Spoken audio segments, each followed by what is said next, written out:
স্বপ্ন আছে একটু, আমার আব্বু মক্কা হজ করতে চাইছে, যাইতে পারবো না। কত রে 1,00,000 টাকা একটা টিকিটই লাগে। আব্বুরে হজ করারও আমি পারলে আব্বুরে হজ করাম। আমি মনে হচ্ছে এটা একটা চালাম কিনে দাম, চালাই এটা দাম বেশি ভাই, স্কিটের দাম এই 8-10 হাজার টাকা।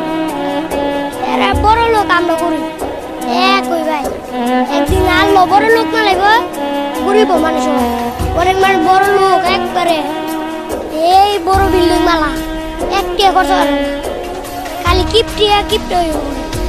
অনেক মানুষ আছে বড় লোক হইলে কিপটাও করে না, অনেক মানুষ সাহায্য করে কিপও করে টাকা। আমি সকালে 7টা বাজে বাইর হই, 8টা বাজে 10টা বাজে ঘরে আহি, খাই, 1টা বাজে জায়গা ঘুমাই একটু জিরাই, 1টা বাজে আহি, মানুষ খাই না পানি। অনেক দিন আছে রুদ খাইও না, অনেক দিন আছে মেঘ ফুটার পানি পরে মেঘ পরে এই খাইতে পারে খানা। রিক্সা চালাইতো, এই রিক্সা টায়ার আমরা চালাইতাম।